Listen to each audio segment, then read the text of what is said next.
Welcome to Atomic Clarity Podcasts.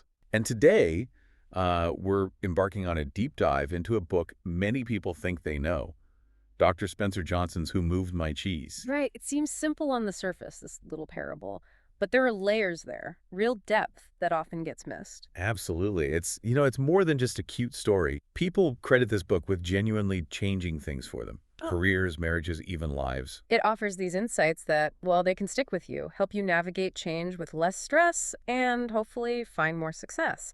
It's kind of remarkable, really, how universal it is. It really is. Okay, so let's get into it. This beautiful parable of change. It starts fittingly in the maze. Mm-hmm.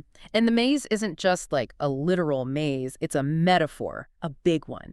It represents where we look for what we want. It could be your job, your company, your family, your community. Or even just inside your own head, right? Your habits, your beliefs. Exactly. It's this complex place, corridors, chambers, dead ends, the whole deal, where you're searching for, well, for fulfillment. And navigating this maze, we meet four characters, really distinct characters. Two mice, Sniff and Scurry, and two little people, Hem and Haw. Yeah, and they represent different ways of dealing with things. Sniff and Scurry are, simple, instinct-driven. Sniff literally sniffs out change. Scurry just goes, action first. Quick, adaptable, they learn fast. Right. Then you have Hem and Haw. They're us, basically. Complex brains, emotions, beliefs, planning. But that complexity can trip them up. Overthinking, denial. That's their struggle. And what they're all looking for in this maze is cheese. Ah, the cheese. Such a great metaphor. It's whatever you want out of life. Simple as that. A good job, maybe. A loving relationship. Money, health, peace of mind. Whatever makes you happy. Secure. Exactly. And it's personal. That's key. For one character, maybe cheese is feeling safe. For another, it's status, a big house. We all define our own cheese, and that's what drives us through the maze. So the story starts with this routine. Every morning, all four of them, they put on their little jogging suits, their running shoes, and head into the maze, searching.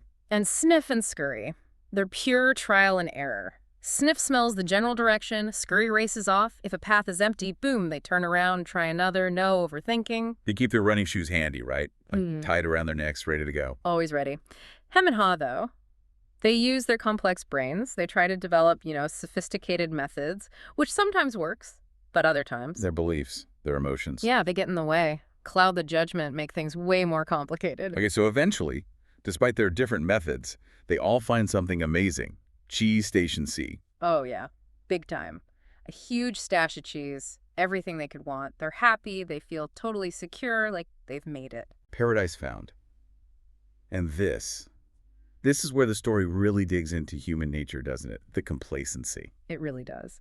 Because Sniff and Scurry, even with all this cheese, they stay alert. They still get up early, check the station every day, notice things, keep those running shoes ready. But Hem and Haw, They get comfortable, very comfortable. Start sleeping in, strolling casually to the station. They just assume the cheese will always be there. They don't even know where it comes from. they take it completely for granted. Totally. They move their homes closer, build their social lives around it, start putting up little sayings on the wall like, having cheese makes you happy. They feel entitled. This is their cheese. And then the inevitable happens. Because life isn't static. Change comes. One morning, no cheese. Yep. Sniff and Scurry arrive first. Empty station. But here's the kicker. They aren't surprised. Because they were paying attention. Exactly. They'd noticed the supply getting smaller, getting older, kind of moldy even. They saw it coming. So what do? Shoes on, and they're off. Instantly. Put on the running shoes, head back into the maze, looking for new cheese. Simple problem. Simple solution. The situation changed, so they changed. No drama, just action. Later that day, Hem and Haw show up. And because they were so comfortable, so oblivious. Absolutely blindsided. Utter shock. Hem just explodes. What?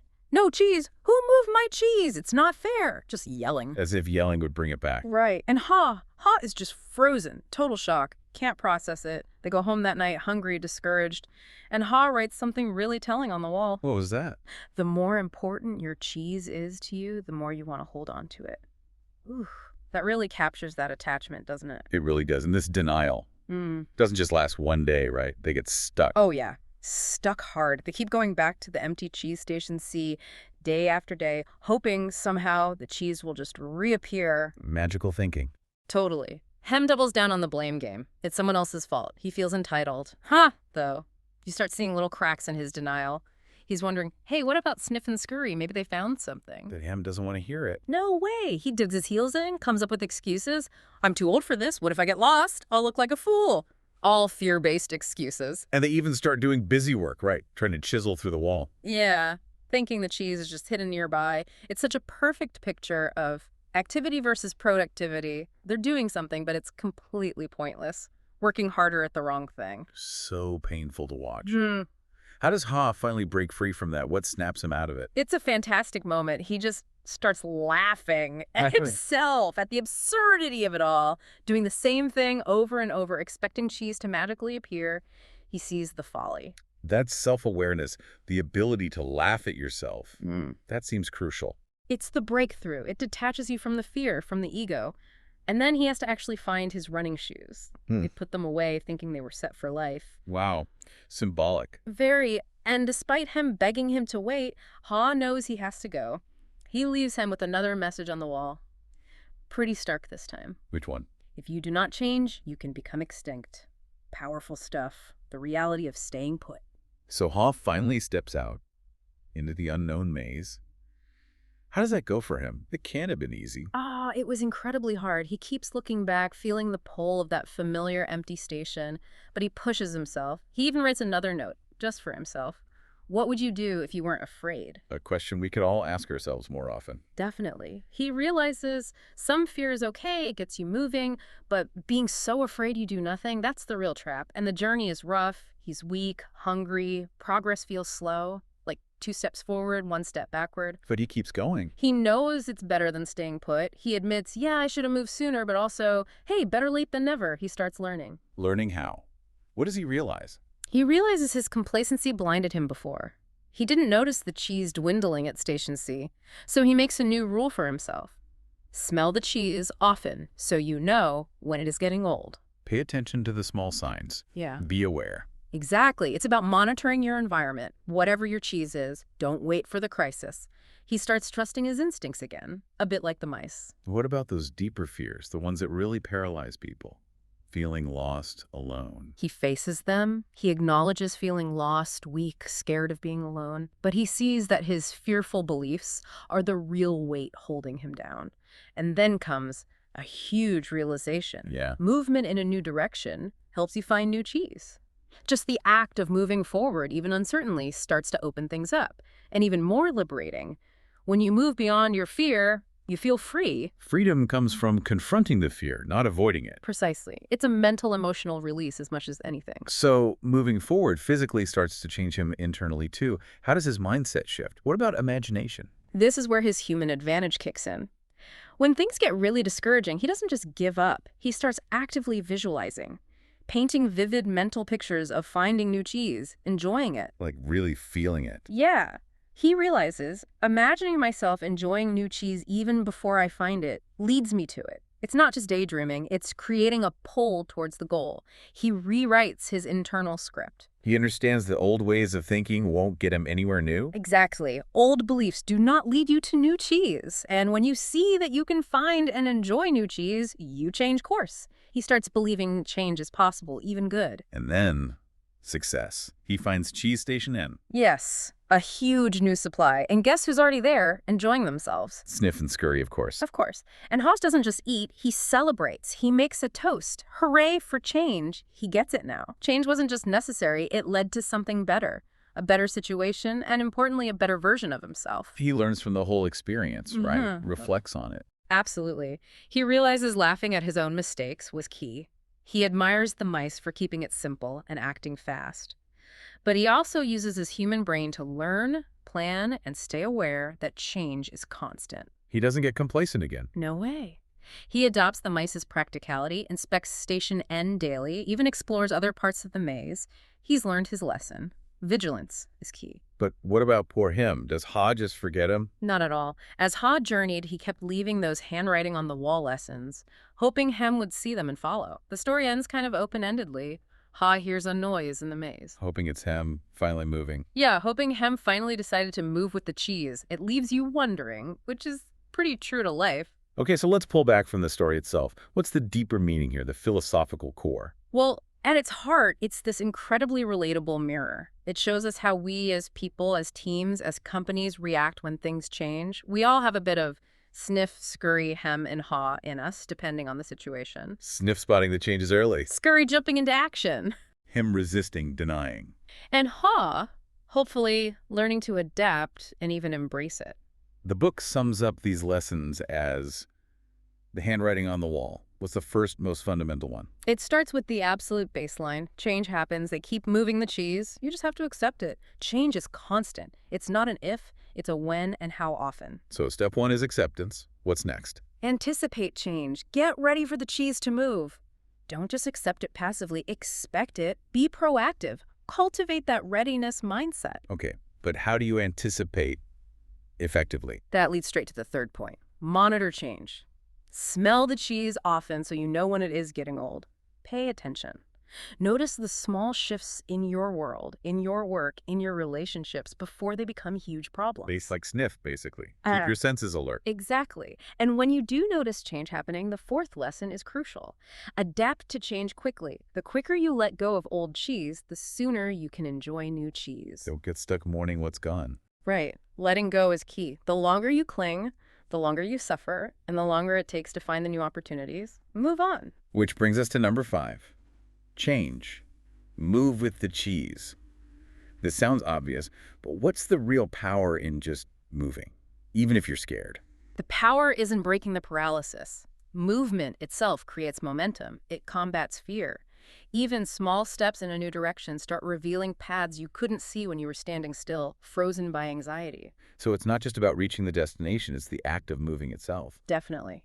And number 6 says, don't just tolerate it, enjoy change. Savor the adventure and enjoy the taste of new cheese. Reframe it. See it as a chance for growth, for discovery, for something potentially even better. Ha found better cheese and a better self. That's a big mindset shift for many people. Huge. And finally, number 7 loops back. Be ready to change quickly and enjoy it again and again. They keep moving the cheese. It's not a one-off. Life keeps changing. Stay flexible, stay vigilant, keep learning. Make adaptability your default mode. Those 7 points are really practical. But the story touches on deeper stuff too, right? Like the role of fear. Oh, absolutely. Fear is probably the single biggest theme. It's what keeps Hem stuck. It's what Ha has to consciously overcome. The book really shows how our imagined fears are often way worse than the reality of change. And the way Ha overcomes it is by taking action, visualizing something positive. Small steps. Yeah. Building evidence that it's okay. Realizing that the fear itself is the cage, not the change outside. It also warns starkly about the illusion of security, doesn't it? Yeah. Him and Ha thought Station C was forever. Yeah, success can breed arrogance and complacency. It blinds you. You stop smelling the cheese. It's a reminder that nothing, no job, no situation is permanent. We need humility. And understanding what your specific cheese is seems vital. Totally. Is it money, security, purpose, health? Knowing what you truly value helps you navigate towards it and helps you recognize when the cheese you have isn't fulfilling anymore, prompting you to look for new cheese. I also love the distinction between activity versus productivity. Hem chiseling the wall. Such a perfect image. Working hard, but on totally the wrong thing. It forces you to ask, is what I'm doing actually moving me forward? Or am I just staying busy to avoid facing the need for real change? Which connects to our beliefs. Old beliefs kept Hem trapped. Absolutely. Ha had to change his beliefs first. Believing new cheese existed, believing he could find it, believing change could be good before his actions could really follow suit. What you believe dictates what you do. And that power of visualization Ha used, actively imagining success. It's not magic, but it's powerful.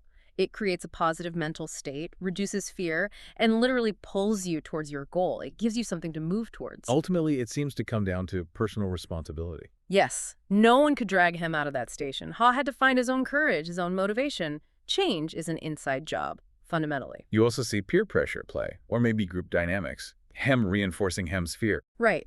Groups can amplify resistance. But Ha's eventual move also shows how one person changing can potentially inspire others, or at least offer a different path.